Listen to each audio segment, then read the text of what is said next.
जदि आपणक पछरे कौनसी निर्दिष्ट शत्रु सबुबले लगी रहती बा सबुबले से आपण को विरुद्धाचरण करुथाए आपण निश्चित भाव में गोटे प्रतिकार मु कहिबी से प्रतिकार टी करंतु। आपण 21 दिन पर्यंत गोटे डालरे लंकाटे थिबो से डाल सह लंका को आणंतु एवं बाहरे घर बाहरे आपण निया टिके जालंतु एवं से नियारे से लंकाटी को प्रतिदिन 21 दिन पर्यंत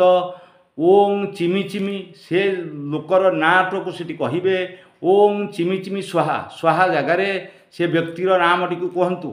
कही लंकाटी को से नियारे लंका सह डालटी को से नियारे पकाई ताकू पोड़ी दियंतु। एही भली आपण कंटिन्यू 21 दिन करिवे एवं एही कार्य जेकोसी मंगलवार बा शनिवार रु आरंभ करिवे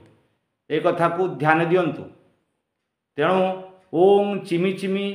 स्वाहा बा स्वाहा जगार से लोकर नाटी आपण से शत्रु नाटी आपण कहिबे ओम चिमी चिमी से व्यक्तिर ना या कहीकि गोटे डाल को प्रतिदिन 7टी लेखा डाल आपण अग्नि रे ताकू पोड़े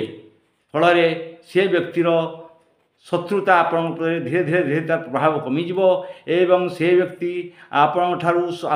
शत्रुता मनोभाव को धीरे धीरे परिहार करी आपण प्रति अनुगत हब। ए कथा को आप निश्चित भाव ध्यान देथिबे।